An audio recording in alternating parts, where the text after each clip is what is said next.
우리가 한 개인의 삶의 내면을 알아보려면 몇 가지 방법이 있습니다. 과거에는 일기를 읽으면 알 수가 있다는 거지요. 자, 가끔 보면은 아이들의 삶이 궁금해서 일기를 보기도 합니다. 물론 옳은 걸 알겠지만은 일기에 담겨진 아이의 내용을 볼 때마다 지금 우리 아이가 뭘 생각하고 있고 무엇에 관심 많은 걸 알 수가 있지 않겠습니까? 적어도 과거에는 일기가 그랬습니다. 실제 맞습니다. 우리가 아는 안네 프랭크의 일기 있지 않습니까? 10살 그 어린아이가 1942년 6월 10일 날부터 쓴 2년간의 기록인데 아버지가 13세 때 일기장을 선물로 준 거예요. 이걸 놓고 나서 받아 쓴 글이 바로 안네 프랭크의 일기인데 이것이 나치의 침공 속에서 숨어 있었던 바로 안네라는 그 어린 소녀가 2년간 기록이 남아있지 않습니까? 이걸 읽을 경우에 소녀의 눈 바라봤던 나치 치하의 이른바 독일 사회를 보면서 그 안에 많은 내용을 담고 있다는 거지요. 사춘기 소녀가 썼던 일기를 보면서 그리워하는 마음들, 불안한 마음들, 또 어린 마음의 어떤 낭만들. 그래서 안네 프랭크의 일기는 일기지만은 안네 내면을 읽고 있었던 바로 전기록이 됩니다. 이런 까닭에 일기라는 것은 한 개인의 내면을 알 수 있는 큰 자료라고 생각을 합니다. 역사와도 마찬가지예요. 프란츠 카프카라는 작가가 있습니다. 그는 41살 때 결핵으로 사망을 했는데 이분은 메모광인 거예요. 그가 남긴 여자 마리나 앞이라든가 또 자기 앞을 썼던 일기가 여러분들 분량이 바로 책으로 만드니까 1000페이지가 넘은 거예요. 그 엄청난 일기 속에서 그 카프카의 고민들과 생각이 다 담겼기 때문에 카프카를 연구하는 모든 학자들은 그 일기를 반드시 본다는 것이 아니겠습니까? 또 넘어서 우리가 알죠, 여러분들. 인디안 선교에 목숨을 다했던 데이비드 브레너드의 일기라든가 18세기 영국을 깨웠던 바로 요한 웨슬리의 일기들, 이런 많은 일기를 바라보면 일기가 단순한 기록이 아니고 그 속에 담겨진 내면의 깊은 고백인 것을 알 수가 있다, 그런 말이지요. 여러분들 일기 지금 쓰고 계신가 모르겠습니다. 쓰시죠, 여러분들? 특히 신앙 일기 쓰시기를 바라겠습니다. 그러면 근자에 와서는 무엇이 개인의 내면을 알아본 도가 되었는가? 바로 이력서입니다. 이력서는 전혀 모르는 관계에서 기업이 직원을 채용할 때에 그의 인생을 다 볼 수가 없거든요. 여러분들 이력서 한 줄로 그의 출생과 그의 살아왔던 배경을 알 수가 있다는 거지요. 또 그 어떤 수상 소식들 또는 내면의 기록들. 그래서 짧은 A4 용지의 3분의 2밖에 안 되는 이런 이력서에서 한 개인의 일생을 읽을 수가 있다는 겁니다. 여러분, 제가 과거에 말씀을 드렸지요. 이력서의 이자, 력자 말이 뭐죠? 이란 말이 발, 이자예요. 발. 력은 역사지요. 발이 걸어온 역사가 이력서거든요. 그러니까 이력서를 보면 한 개인의 그의 살아왔던 모든 과거와 현재를 읽을 수 있는 것이 아니겠습니까? 맞습니다. 과거는 일기와 그리고 이력서가 한 개인을 아는 유일한 자료였습니다. 이런데 근래는 달라요. 근래는 영수증입니다. 영수증. 지금 누가 비웃었습니다. 지금 웃었습니다. 여러분, 영수증이 뭡니까? 한번 여쭤보지요. 만약 여러분이 어제 광화문에 교보서점을 갔어요. 책을 한 권 샀습니다. 집을 한 다음에 뭘 받습니까? 영수증 받지요? 그러면 아내가 가끔 말해요. 어디 갔다 왔어? 그러면 설명할 필요 없어요. 뭘 주면 되는 거예요. 영수증 주면은 광화문 갔다 왔구나, 책 샀구나는 오전에 이력이 나온다는 거죠. 날이 더워서 커피가 먹고 싶은 거예요. 그래서 여러분들 쭉 나와서 홍대 앞을 갔습니다. 그래서 카페에 니제 들어가서 커피를 마셨어요. 마시고 나서 카드를 내니까 직원이 뭘 줬습니까? 또 영수증을 주는 거예요.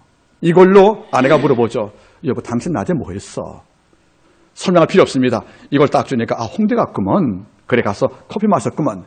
영수증은 여러분들 단순한 구매 기록이 나오는 것이 아니에요. 이걸 넘어서 그가 언제 어디서 쓰며 하루에 어디에 과에 뭘 샀으면 하는 기록이 다 나와 있지 않습니까? 이러니까 영수증을 한 달 모아보세요. 한 달간에 내 발걸음에 이렇게 다 나와 있다는 거예요. 이분이 춘천에 갔구나. 알고 보니까 여러분들 톨게이트에서 여러분들 요금을 기다릴 때 볼 때 춘천이 있거든요. 그러니까 아무리 사람이 나 춘천 안 갔어 해도 소용없는 거죠. 뭐가 증명하는 것입니까? 영수증이 춘천과 사실 입증하지 않고 있습니까?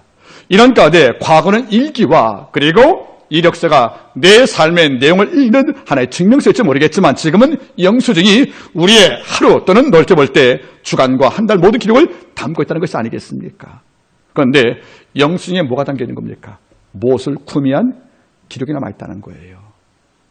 제가 어저께 어떤 성도분께 햄버거를 선물을 받았어요. 거기 영수증이 따라왔어요, 여러분들. 누군가는 그 시간에 햄버거를 사서 보내온 것이거든요. 그 이력이 남아있지 않습니까? 즉 영수증에는 뭐가 있다는 거죠? 구매 이력이 담겨 있다는 거예요. 그러면 영수증 한 장에 뭡니까? 내가 뭘 샀으며 뭘 먹었으며 그리고 내가 무엇 때문에 그 장소에 갔는가가 다 기록되어 있다는 것이 아니겠습니까? 한번 돌아가시어서 영수증을 보시면은 한 주간 동안에 내가 어디에 거하고 어느 장소에서 음식을 먹었는가를 알 수가 있다는 것이고 내 발걸음 모든 행적이 다 담겨 있다는 거지요. 이런데 영수증 사건을 과거 창세기 25장으로 올라갑니다. 두 인물이 등장하는 거죠. 한 분은 에서, 한 분은 야곱이었다는 거예요. 이런데 이 야곱은 에서의 동생입니다. 냉겨 따르면 쌍둥이였다는 거지요. 이런데 짧은 시간 동안에 형이 먼저 출산하는 바람에 장자의 모든 권리를 형이 먼저 갖게 된 거예요. 이러니까 정말 모태로부터 형의 발꿈치 잡아서 먼저 출생하려고 그래서 장자권을 얻고 싶었던 야곱에게는 출생적인 선천적 장자권은 이미 얻을 수가 없다는 거지요. 이 순간부터 야곱은 꿈을 꿉니다. 내가 태어날 때 형보다 늦게 태어나서 장자의 권리를 받지 못했지만 이른바 메로코라는 장자의 권리를 내가 받지 못했지만 난 저걸 가져야 돼. 이런 분명한 목적이 있는 거예요. 이런데 형은 태어날 때 그냥 얻은 장자권이 별로 귀여기지 않는 것만이 보이는 거지요. 이러니까 기회를 엿봤던 이 에서가 들에 사냥을 마치고 돌아올 때에 이 팥죽을 끓였던 바로 이 야곱은 이걸 탐내는 에서에게 거래를 제안합니다. 다시 말하면 내가 곤비하다. 내가 사냥을 마치고 돌아와서 만약 배고픈데 너 죽 한 그릇 줄 수 있겠냐고 동생한테 호의를 구한 거예요. 이럴 때 형의 장자권을 언제 내가 취득할 거 여기에 마음을 놓고 오래 준비했던 이 야곱은 계획이 서 있는 거지요. 배고픈 자에게 죽의 냄새는 매력적이거든요. 이러니까 뭘 느낀 것입니까? 이 순간 거래하자. 그래서 장자권을 귀여기지 않는 에서의 감정을 이용을 해서 또 배고팠던 에서의 육체의 식욕을 이용을 해서 거래합니다. 그 장자권을 내게 팔라고요. 하지만은 에서가 말하지요. 내가 죽게 되었는데 이 장자의 권리가 내가 무슨 유익이냐고 이걸 경홀히 여겨서 이걸 팔아버릴 때 맹세시키고 팔아서 거래가 성립이 됩니다. 그러면 문수로 기록이 안 됐지만은 그날 에서의 영수에는 뭐라고 써 있겠습니까? 내 장자권을 팥죽 한 것에 야곱의 팔았다는 기록이 남아있다는 거죠. 다시 말하면 에서가 받은 영수증에는 뭐가 기록되어 있습니까? 내가 갖고 왔던 누려왔던 이 장자의 권리를 에서한테 판매한 사실이 거기에 기록되어 있다는 거죠. 이른바 에서의 영수증에는 뭐가 있는 겁니까? 하나님께 받은 엄청난 영적 선물인 이 장자권을 식물 한 것의 식욕을 위해서 이걸 넘겨버린 이런 어리석은 거래, 이런 부당한 거래의 기록이 남아있다는 겁니다. 문제는 하나님 볼 때 에서 보고 얘야 너 장자권 어디 있냐 만약 물어봤다고 치면 에서가 말 못할 거예요. 부끄러우니까. 이럴 때 아버지가 물어보지요. 너 주머니에 영수증 꺼내보라고. 이거 꺼내보니까 하는 말이 뭡니까? 네가 죽 한 그릇에 장자의 권리를 팔았어? 이 기록이 남아있다면 하나님은 굉장히 마음이 아플지 모릅니다. 에서의 영수증에는 분명히 기록되어 있을 것입니다. 그날 나는 음식을 위해서 배고픔을 면기 위해서 아버지가 준 영원한 축복의 상징인 이 메르쿠라는 장자권을 야곱에게 양도했습니다는 네 판매 기록이 남아있다고 치면 거꾸로 보겠습니까? 야곱아 네 영수증 좀 보자. 예 하나님하고 주머니에서 영수증을 꺼내는 거예요. 보니까 그날 형 에서에게 나는 정당하게 음식을 지불하고 장자권을 구매했다는 기록이 남아있다는 거지요. 한 사람은 하나님께 속한 썩지 않을 양식을 위해서 구매했고 한 종은 썩을 양식을 위해서 여러분들 자기의 권리를 포기했다는 거죠. 그러면 에서의 영수증과 야곱의 영수증이 동시에 있을 경우에 어떤 것이 하나님께 기쁘겠냐는 거예요. 이건 우리한테 질문인 것입니다. 여러분은 무엇 때문에 진리를 팔았을까? 어떤 이유 때문에 우리가 무엇을 팔았다고 치면 여러분의 영의 영수증에 만약에 기록된 내용이 야곱의 영수증이 아니고 에서의 영수증이라면 아버지 볼 때 네가 이것 때문에 양심을 팔았느냐? 네가 이런 이익 때문에 진리 팔았느냐? 이게 물어본다면 우리는 에서의 영수증과 별로 다른 바가 없는 것이 아니겠습니까? 우리는 하나님께 한 번쯤은 내 주머니 아래 감춰두었던 영수증을 꺼내보셔야 합니다. 그 영수의 내력 속에 과연 우리는 에서의 영수증인지 아니면은 야곱의 영수증인지 우리는 알지 않겠습니까? 이걸로 마지막 날 아버지가 내 삶의 전부를 평가하지 않겠습니까? 오늘 이것을 놓고 함께 말씀을 나누고자 합니다. 이 말은 바로 오늘날 내 삶의 영수에는 어떤 내력이 있는 것인가? 즉 썩어질 양식을 위해서 썩지 아니할 장자의 명분을 판단가? 아니면은 썩지 않을 양식을 얻기 위해서 내 있던 모든 걸 다 팔았던 바로 이런 쪽이 되었는 것인가? 이걸 보시면서 내 삶의 이력서를 한번 돌아보시기를 제 이름으로 부탁을 드리겠습니다. 배경을 설명합니다. 야곱은 원래 이름의 뜻이 발꿈치를 잡은 자예요. 리브가가 모태에서 쌍둥이를 잉태한 겁니다. 그런데 출생기간이 동시에 볼 경우에 별 차이가 없는 거지요. 그런데 모태로부터 야곱은 장자가 되고 싶었다는 거예요. 그래서 몸을 나올 때 형이 먼저 나가니까 바로 꽉 잡았다는 거지요. 이래서 야곱의 이름의 뜻은 뭐죠? 붙잡는 자, 또 빼앗는 자 이런 말이거든요. 그런데 하나님의 섭리가 달라서 에서가 먼저 장남으로 출생해버린 거예요. 출생 그 순간부터 이 에서는 아무런 노력 없이 먼저 태어난 이유 때문에 장자의 권리라는 메르코를 받게 된 겁니다. 여러분, 장자의 권리, 장자의 명분이 혹시 뭔지 아시겠습니까? 장자의 명분은 크게 세 가지인 거예요. 첫째는 뭡니까, 여러분들? 자기 선친의 모든 상속을 이어받을 재산권의 독점만 하는 거예요. 다시 말하면 아버지가 갖고 있던 내 부모의 모든 상속을 내가 일방적으로 받는, 저거나 3분의 2를 받는 겁니다. 3분의 2의 양식과 모든 권리와 토지를 받는 이런 재산 상속권이 바로 장자권의 첫 번째 특혜라는 것이에요. 두 번째가 어떤 것이냐면 아버지가 장자로 날 임명을 하면 나는 이 땅을 살 때 모든 집안에 사법권이 있다는 거죠. 사법권들. 즉 내 자식을 결혼시킬 때의 결혼의 권리라든가 또 내 자식이 범죄할 때 형벌을 가하는 것 또 내 아들 가운데 장자와 차를 바꿔서 상속을 주는 것들 이런 모든 사법적 권리가 누구한테 있냐면 바로 장자권이 갖춰 있다는 거예요. 이렇기 때문에 장자가 되면 한 집안의 모든 결정을 다 하게 되는 것입니다. 여러분 잊지 마세요. 결정할 자리에 있는 자가 권력자입니다. 우리가 아무리 은근 많아도 내가 어떤 사실에 결정권이 없다면 이건 허섭입니다. 무언가를 내가 결정할 위치에 있다는 것은 뭡니까 여러분들? 이 취미는 진짜 모든 걸 다 가린 자 아니겠습니까? 돌아보세요 여러분들. 삼성그룹이 지구상에 몇 지 안 가는 대그룹 총수지만은 사법권 통치한 대통령과 검찰의 명령이 있으면 수감되는 겁니다. 무엇을 결정할 사법권이 있다는 것은 그 집안의 가장 큰 능력을 소유한 것이 아니겠습니까? 세 번째 여러분들, 장자의 권리가 어떤 거겠습니까? 다음 후대에게 유언을 상속을 해서 그 유언이 법적 효력을 갖게 하는 걸 말하는 거예요. 다시 말하면 유언을 선포할 때 둘째와 셋째 유언은 한 가문에 큰 힘이 없어요. 장자의 명목 얻은 자가 유언한 것만 법적으로 유효하다는 거지요. 한번 여쭤볼게요. 장자가 저기 산 곁에 있는 10평짜리 큰 땅을 내가 주겠소 하고 이혼했는데 둘째가 똑같이 이런다고 해서 둘째의 효력은 없다는 거예요. 이러니까 사법권과 이혼권과 그리고 뭡니까? 재산권을 지배한 것이 바로 장자의 권리거든요. 문제는 이것보다 큰 게 또 하나가 있는 거예요. 장자의 주도 아래 온 가문이 여호와께 제사하는 제사장의 권리가 있는 거예요. 다시 말하면 장자가 인도하는 예배권만이 진짜 제사된 겁니다. 이러니까 장자가 예배를 집례하지 않고 제사를 못 드리면 나머지 형제는 형올 때까지 갈 수밖에 없다는 거예요. 그만큼 하나님께 예비하고 그를 참여하고 짐승을 잡는 이 엄청난 제사의 영광을 제사 직분을 장자가 갖고 있다는 겁니다. 아브라함 표현대로 말한다면 단을 쌓고 여호와를 부를 만한 권리가 누구한테? 장자에게 있다는 거예요.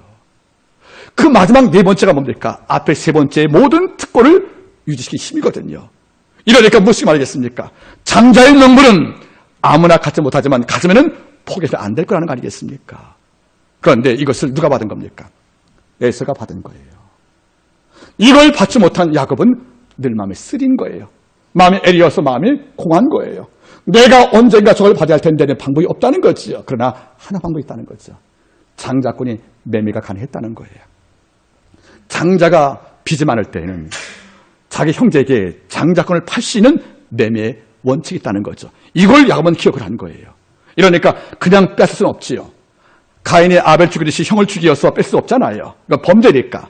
이러니까 이 야곱은 어느 순간 형과 대화가 되면 장자권을 매매해서 구입하고 싶은 것이 마음에 있다는 것이죠. 그때만 기다리다가 그날이 바로 오늘 왔다는 거 아니겠습니까? 사냥을 마치고 늦게 왔던 야곱이 에서가 너무도 곤비한 거죠. 배고프고 지친 거예요. 물 한 컵 마시고 싶고 양식을 먹고 싶어요. 이런데 집을 도착하니까 부엌에서 렌트콩으로 만든 붉은 죽이 냄새가 나는 거예요. 여러분, 중동 지방에서는 렌즈콩, 우리말 성경은 붉은 죽 아니겠습니까? 팥죽이라고 표현되어 있지만 원래는 붉은 죽이 맞는 거죠. 팥죽과는 좀 달라요. 그런데 넓게 볼 때 팥죽과 맞습니다. 렌즈콩이라는 작은 콩이 있는데 이것은 보통 목동들이 먼 길 떠나갈 때 이 죽을 끓여서 갖고 떠납니다. 그게 고단분이랑 불리고 맛이 아주 좋다고 그럽니다.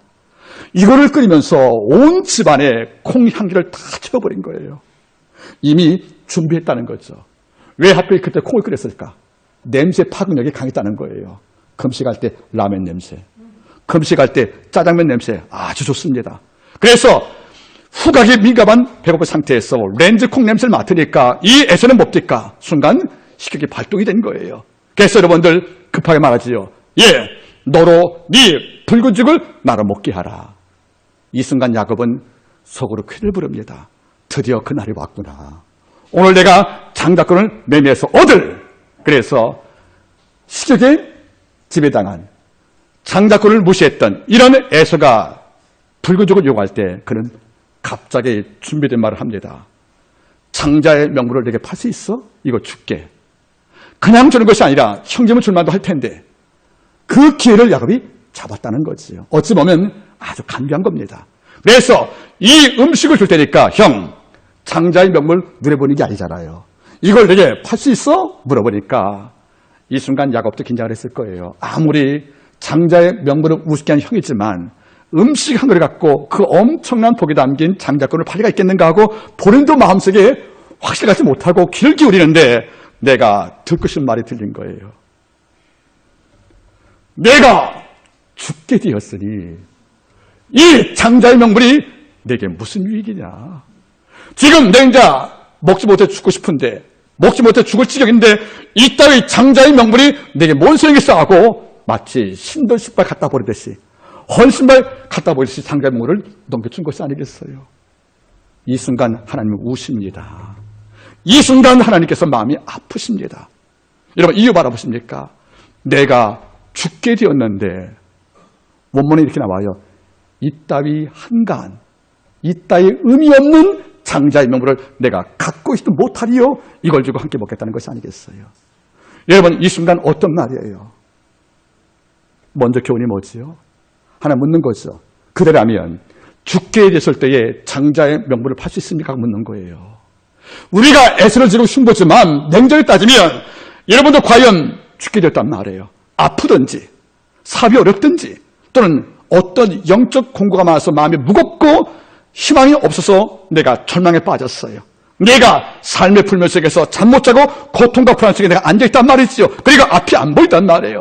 이런 삶의 위경이 죽게 될 만큼 고통이 왔을 경우에 항상 또 다른 약을 말하는 거지요. 장자의 명분 팔 수 있냐. 그때만 우리 대답이 내가 죽게 되는데 이런 장자의 명분이 나에게 무슨 유익이야? 이걸 넘겨버린다면 우리는 여러분들 히브리서 12장 16절 말씀 한번 보겠습니까? 여러분들 같이 보겠습니다. 히브리서 12장 16절 우리 같이 읽어보겠습니다. 신약성경 히브리서 12장 16절 이런 절 아버지가 뭐라 부르시는 것인가? 신약 368면 히브리서 12장 16절 여러분 준비되었습니까? 자, 이런 절 하나님께서 뭐라 평가하십니까? 16절 시작. 음행하는 자와 혹 한 그릇 식물을 위하여 장자의 명분을 판 에서와 같이 그다음 말이 뭐지요? 망령되자가 있을까 두려워라는 거예요. 여러분들 망령이란 말이 뭐예요? 망령. 죽은 자와 다름이 없는 아주 어리석은 자를 말하는 거예요. 여러분 히브리서 기자가 뭘 말씀하는 거예요? 히브리 기자는 창세기 볼 때마다 에서한테 분노한 거예요. 히브리서 말씀 보셨던 이 기자는 뭘 느꼈냐면 이럴 수가 있다는 거예요. 즉 한 그릇 식물을 위해서 장자의 명분을 파는 에서와 같이 어떤 자? 망령된 자, 다시 말하면 생각이 없는 자, 아주 어리석은 자, 그리고 냉정히 따지면 이성을 잃어버린 만큼 바보스러운 자, 이런 말이거든요. 이런 자가 되지 말라고 지금 말씀하는 것이 아니겠습니까? 하나님 말씀하는 거예요. 한 개인의 영성은 죽게 될 만큼 어려울 때 우리 태를 보는 겁니다. 정말 기가 막혔어요. 죽게 될 만큼 어려울 때 나는 내가 지켜왔던 믿음이란 장자의 명분을 넘겨버릴 것이냐, 이걸 포기할 것인가, 아니면 이걸 끝까지 붙잡고 아버지여 내가 죽게 되었으니 장자의 명분을 더 볼 수 없다고 이걸 잡고 생명을 포함한 적이 이 땅에 있을 때 산다, 그런 말입니다. 돌아보세요 여러분들. 성경을 바라보시면 대마가 있습니다. 대마. 디모데 후서장에 대마가 나오지요. 한번 따라할까요? 대마는 이 세상을 사랑하여 나를 버리고 데살로니가를 갔고 누가는 나와 함께 이르리라. 여러분, 옥중 바울이 지금 나이가 66살이에요. AD 64, 5년쯤이니까 순교 앞두고 감옥에 투옥되어서 로마의 마음에 드는 지하 감옥에서 순교를 앞두고 사형 언도를 받은 거지요. 이제 6개월 후에 바울은 참수로 이 땅을 생명을 다한 날이지요. 이 바울을 따왔던 많은 제자 무리 가운데서 대마가 있었고 누가가 존재했다는 거죠. 이런데 누가가 바울을 바라보니까 그 노사도가 지하 감옥에서 눈도 못 뜨고 손도 마비가 되어서 질병으로 고생할 때 의사 출신 누가는 바울을 돕고 싶었다는 거예요. 그런데 곧 바울이 죽어요. 바울이 죽게 되어지고 나면 자기도 끈끈한 연과 다름이 없지 않습니까? 그래도 성경 말하지요. 누가는 나와 함께 끝까지 있었다고요. 이 바울은 누가를 볼 때마다 내가 죽게 되었고 자기도 인생이 앞으로 막혔을 텐데 이런 절망의 죽음의 상태에서 이 누가는 끝까지 바울 곁에서 자기 사명을 다합니다. 이런데 대마는 달랐어요. 곧 바울이 죽네. 내가 오랜 시간 동안 바울을 따라왔던 것이 이제 무효가 되었네. 바울이 죽은 다음에 바울을 따라갔던 내 명성과 내 미래도 앞으로 죽었네. 내가 죽게 되었네. 이제 어찌할꼬 이러다가 답을 내립니다. 내가 죽게 되었는데 네가 죽게 되는데 바울과 바울을 태우던 믿음과 이런 신앙생활이 내게 무슨 유익하고 떠나버린 거예요. 어디로? 대상으로 갔단 말 아니겠습니까? 이 대마는 결정적일 때에 바울이 어려움을 당하고 바울이 죽으면 나 또한 미래가 죽거든요. 내가 죽게 되니까 이 대마는 뭘 택합니까? 에서가 장자의 명분을 팔아버린 것처럼 예수의 생명인 복음을, 바울에게 빚진 은혜를, 바울을 통해 받은 모든 진리의 교훈을 다 벗어버리고 다 이거를 넘겨버리고 그 다음 말이 뭐지요? 세상을 사랑하여 나를 버리고 대소리 갔다고 바울이 아파하잖아요. 우리는 지금 들을 때가 있다는 거예요.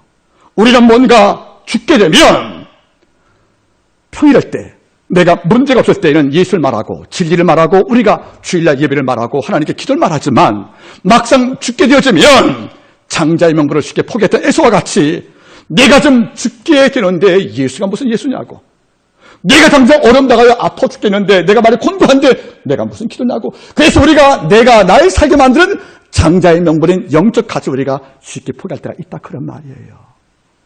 성경 바라볼 때 이름이 유사하지만 두 인물이 있어요. 따라할까요? 룻과 롯. 여러분, 룻과 롯은 이름이 유사하지요. 그런데 룻의 신앙과 롯 신앙은 너무 다른 거예요. 롯을 바라볼까요? 창세기 13장에서 숙부했던 아브라함을 따라와서 많은 복을 받았잖아요. 은과 금이 풍족했던 것이고 목초가 부족할 만큼 아버지가 많은 양의 복을 준 거란 말이에요. 줬는데 아브라함 양도 많고 롯의 양도 많아요. 한정된 땅에서 양들이 많으니까 목자끼리 풀을 확보하기 위한 다툼이 벌어진 거란 말이에요. 이건 내 땅이하고 줄 그어버리네요. 오지 말라고, 선 넘지 말라고. 이러니까 한 고릭에서 갈등이 왔다는 거예요. 이걸 아브라함이 들었어요. 그래서 아브라함이 롯을 부릅니다. 우리가 한 고릭인데 여기서 다투면은 이방인에게 영광 가려우니까 우리 결정을 하자. 네가 우하면 내가 처할게, 네가 처하면 내가 우할게 하고 선택을 롯에게 준 거예요. 이럴 때 롯이 일어나 눈 들고 요단강 동쪽을 바라봤대요. 좋은 땅을. 그 옆에 뭐가 있습니까? 소돔이 있거든요. 이런 마음인 거예요. 내가 여기서 양보하면, 내가 삼촌에게 이 풀밭을 양보하면 내 양은 죽어. 나는 이제는 파산해. 내가 키운 양의 모든 염소들이 목장에서 풀 먹을 권리를 빼앗기면 내가 죽지. 내가 죽기 전에 죽으면 안 돼. 이러니까 뭐 없을까? 나 안 죽으려고. 내가 죽게 되니까 아브라함과 그가 함께 있던 하나님을 저버리고 어디로 갑니까? 솜 땅으로 이주하는 거예요. 이 롯은 죽을 지경에 닥칠 때 내가 믿어왔던, 나에게 복을 주었던 통로였던 아브라함과 아브라함이 경배했던 하나님을 다 저버리고 어딥니까? 하나님의 없는 그 땅을 선택을 합니다. 그래서 장자의 명분을 버린 것이 아니겠냐, 그런 말이에요. 근데 룻은 달라요. 모압 땅에 홀로 산 여인 룻은 나오미가 고향 땅 돌아갈 때 하는 말이 뭡니까? 고향 땅 모압에는 여호와가 안 계시거든요. 하지만 베들레헴은 고향 땅 아니지만 하나님이 계신 땅이에요. 하지만 거기에 가면 나는 이방에 취급할 수밖에 없잖아요. 이걸 알면서 나는 뭡니까? 어머니요, 나도 어머니 따라가겠다. 그러니까 어머니 나오미가 인생이 불쌍하잖아요. 나 따라올 때 여러분들 이방 땅에서 베들레헴에서 모압 여인이 얼마나 멸시하겠습니까? 오지 말라고 극구 만류한단 말이에요. 이걸 듣고 단 말이 뭡니까? 어머니가 부탁할 때 룻이 이렇게 말하는 거죠. 어머니 가시는 곳에 저도 갑니다. 어머니 머는 곳이 제 집입니다. 어머님이 믿는 하나님이 내 하나님이요, 어머니 백성이 내 백성이니까 내가 죽기 전까지 나 당신 떠날 수 없다고 하잖아요. 오히려 모압 땅에서 죽을 만큼 어려울 때에도 이 종은 뭡니까? 장자의 명분이 있는 나오미를 따라와서 이스라엘 땅으로 그는 망명을 떠나갑니다. 거기서 보아스를 만났고 그자가 낳은 자식 가운데 다윗이 태어날 것이 아니겠습니까? 우리가 정말로 죽기를 만큼 어려움다 할 때 우리 손에 무엇이 있습니까? 네 삶의 영수증에 장작물을 팔았다면 아버지가 아파할 겁니다. 장자의 명분은 죽기에 뒀다가 파는 게 아닙니다. 장자의 명분은 죽긴 나를 살리는 힘 아니겠습니까? 여러분, 로마 역사를 바라보겠습니다. 고대 로마 역사에서 기독교 공인이 약 4세기 이루어집니다. 그런데 AD 64년 네로 황제부터 45대 황제였던 바로 디아클라티아누스까지 250년간 로마의 10대 박해가 주어집니다. 여러분 잘 보겠습니까? 로마 1대 황제가 아우구스투스예요. 아우구스투스. 2대가 여러분들 티벨리우스입니다. 3대가 갈리귤라, 4대가 여러분들 클라우디우스고 5대가 바로 네로 황제거든요. 이 네로 황제가 반광인이었단 말이에요. 그래서 여러분들 자기의 실종을 돕기 위해서 로마 대화제를 그렇게 전가시켰고 그걸로 인해서 자기 정오를 로마를 안에 있었던 바로 크리스찬들을 십자가에 매달아서 자기 정오를 밝힌 자가 네로 황제입니다. 그래서 AD 64년 5대 황제였던 바로 네로부터 45대였던 바로 그 이하까지 있었던 바로 디아클레티누스까지 온갖 핍박을 다 주었는데 마지막에 디아클레티누스가 어떤 왕인지 아십니까? 이 황제가. 이 황제는 기독교 박멸을 시도한 거예요. 박멸을 시도할 때 명령을 냅니다. 로마의 전군 군사에게 명령을 내리어서 의심나는 집안을 다 뒤지어서 만약에 예수라는 글자가 새겨진 문장, 책, 옷감, 그리고 도구 있으면 무조건 죽이라는 겁니다. 디아클레티누스 황제가 뭘 내렸냐면 로마 전역에서 황제 승배를 거역하여 반국가 단체가 되었던 바로 크리스찬들을 박멸시키기 위해서 그 집을 불시에 방문해서 집 안에서 천조각이든 간에 종이 한 장이라든 간에 또는 성경책 또는 어떤 도구에서 이른바 지저스 크라이스트라는 예수 이름만 나와도 즉시 사형을 언도한 거예요. 이런 명령이 4년간 이루어집니다. 이 소식이 교회에게 들려진 거예요. 그리스도인들에게 내 집에서 여러분들 뭐만 나오면 성경 발견된 바로 거기서 참수당하는 거예요. 네 집 안에서 여러분들 예수 이름에 연관된 어떤 문양과 어떤 그림만 나와도 우리 죽는 거 아니겠습니까? 이럴 때 황제가 명령을 해요. 너희가 살려면 너희 집 안에 있는 성경을 로마 군사에게 넘겨주고 거기에 침을 뱉거라. 이름을 따라할까요? 트레디토레스 시작. 트레디토레스 따라할까요? 성경책을 넘겨준 자. 이건 넘겨주면 내가 살아야 죽어요. 살죠. 로마 황제 앞에서는. 이걸 말씀하는 거예요. 이러니까 기독교를 말하는 거죠. 그 디아클레티우스 황제가 성경을 넘겨주면 너를 살리겠다 약속을 주었지만은 성경을 넘기면 로마 황제 앞에서 네가 살지만 성경을 넘기면 만왕 앞에서 네가 죽는 것이다. 그래서 트레디토레스란 말이 무슨 말이겠습니까? 성경을 넘겨주자는 말이 뭐죠? 배교절 말하는 거예요. 여러분, 우리가 그렇게 한번 해보겠습니까? 로마 군사 4명이 쳐들어왔어요. 문을 다 열고 군 앞발 쏘는 거예요. 집을 다 뒤지는 거예요. 여기서 예수의 이름과 연관된 성경책과 글과 문양과 글만 나와도 죽이는데, 이거 파이 같으면 죽지 않겠습니까? 이러지 않으려면 뭡니까? 내가 믿는 예수에 대한 모든 기록인 성경을 트레이드 톨레이스 넘겨주면 신약을 포기할 수 있는 거지 않습니까? 그럼 내가 살잖아요. 그때 부모들이 말하는 거예요. 신상 크리스찬들은 내 아내요, 내 딸이요, 내 남편이요, 우리 아버지 어머니요, 트레이드 톨레이스는 안 됩니다. 우리가 성경을 넘겨주면, 내가 죽게 되었다고 성경을 넘겨주면 이 땅에서 황제 앞에서는 죽은 자지 못하겠지만 그리스도 앞에서 죽은 자입니다. 트레이드 톨레이스 성경을 넘겨줄 수가 없다는 거죠. 왜? 죽게 되어도 장자의 명분을 줄 수 없다는 것이 아니겠습니까? 우리 6.25 때 겪어봤잖아요.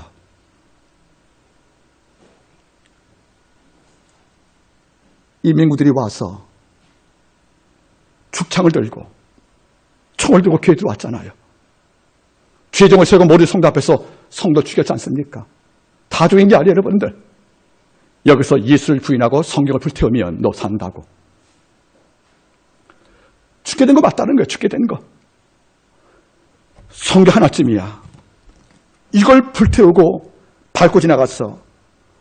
우리 부모가 살고 내가 살면 좋지. 이런 성대가 없지 않았다는 거예요. 있었다는 거 아니겠습니까? 그러나 진짜 크리스찬들은 뭡니까? 트레이저 톨레이스. 이 장자의 명분이 진리의 말씀. 예수의 아들 되어서 예수의 피로 구원받은 이런 구원 사건을 감당한 이 하나님의 말씀을 내가 갖고 있는데 내가 죽게 되었다고 이걸 공산당에게 내가 살려고 이것을 성경을 불태워 넘긴다는 것은 단순한 행위가 아니고 장자의 명분을 판 막는 행위이기 때문에 이걸 끝까지 포기 않고 제암리교회가 불타서 다 우리가 순교했고 주기철 목사님께서 이 땅에 순교하시면서 피로 세운 것이 바로 기독교가 아니겠습니까? 그래서 터툴리안에 말한 거예요. 기독교는 피 위에 세워진 종교라고 여러분들. 예수가 피 죽었고 모든 순교자가 피 흘려서 교회가 산 것이 아니겠습니까? 우리가 지금 갖고 있는 이 성경이 우리한테 오기 전까지 이 하나님의 말씀을 지키기 위해서 많은 종들이 뭡니까? 죽게 되어도 진리의 말씀을 붙잡았던 종교가 있었기 때문에 이 말씀이 우리한테 전된 것이 아니겠습니까? 여러분, 죽게 되었다고 장자의 명분을 팝니까? 욥을 바라보세요. 비교는 안 되겠지만 정말 죽을 만큼 어려운 거예요. 눈노도 안 아플 10명 자식이 다 사망을 했어요. 있던 자산 여러분은 동방 제일 부자가 동방 제일 거지가 되었답니다. 그리고 아내가 날 저주하고 떠난 거예요. 내 몸에 악창 들려서 여러분들 건강한 찰 길이 없다는 거죠. 모든 게 다 무너져서 죽게 되었던 이 욥이 장자의 명분을 팝니까? 아내가 뭐라 했습니까? 이렇게 고통을 당해도 당신이 여호와 앞에 순전지킬 것이냐고 하나님을 욕하고 죽으라고 아내가 격동을 시킬 때에도 욥은 뭐라 합니까? 당신이 어리석은 자일 건 하나구나. 내가 죽게 복도 받았는데 저주받는 것이 왜 다르냐고. 주신 자리 여호와시고 취할 자리 여호와신데 여호와께서 찬송을 받으라고 욥이 어리석게 여호와께 입술로 범죄하지 않더라. 이 순간 원망했다면 하나님께서 뭡니까? 장자의 명분을 판 것이 아니겠습니까? 여러분, 다 어렵답니다. 이 땅을 살 때 여러분들 믿음 조금만 양보하면 오늘 이익이 많을 거예요. 조금만 거짓말하면 이익이 올 것이고 조금만 여러분 우리가 악한 방법 취하면 우리가 남보다 많은 걸 얻을 수 있다고 생각합니다. 그런데 죽게 되었다고 우리가 장자의 명분을 파는 에세겔은 갈 수가 없다는 겁니다. 오히려 죽게 됐기 때문에 이 죽은 자를 살리시는 하나님 앞에 내가 살기 위해서 그 장자의 명분을 빼앗길 수 없다는 것이 아니겠습니까? 여러분, 부탁드리겠습니다. 이제 명절을 맞이했습니다. 1000만 이상 성도들이 다 이제는 고향을 찾겠습니다. 조상 앞에 신이 만들고 절할 것입니다. 술 따르고 마치 조상 응곡을 기도할 것입니다. 저는 감히 말합니다. 복은 하나님의 선물입니다. 죽은 조상은 우리와 아무 상관이 없습니다. 여러분들, 장자의 명분이 이번 추석 때 위패 앞에 떠지 않기를 바랍니다. 고향을 만나서 제사하고 거기서 우리가 잘못되게 경배할 때 부모를 기억하는 기림인 예배는 가능할지언정 우리가 조상의 신을 모시고 귀신을 모셔와서 거기서 조상의 은구로 산다는 이런 잘못된 관념 우리가 전하는 그 순간, 인사의 절이 아닌 예배를 소처하는 그 순간에 우리는 내 영의 영성 가운데서 누구누구는 그날 귀신 모신 신의 앞에서 절하여 예수의 아들이라는 장자의 명을 받았다는 기록이 내 삶의 영성에 남지 않겠습니까? 이런 실패가 하나님 앞에 얼마나 슬픈지 아십니까? 여러분 잊지 마십시오. 우리가 지금 갖고 있었던 삶의 영성이 진짜 칭찬을 받는 것이 바로 명절 때 바로 추석일 것입니다. 이럴 때 전 여러분이 이기고 돌아오는 그 차이로 만나기를 바라는 겁니다. 아무리 어려워도 장자의 명분은 포기할 수 없다는 거지요. 내가 설사 죽게 되어도 이 장자의 명분은 내 심장의 품에 앉아 있을 것이 아니겠습니까? 잊지 마십시오. 힘들고 어려워도 우리가 주를 지키는 이유가 뭡니까? 왜 예배를 드립니까? 왜 기도합니까?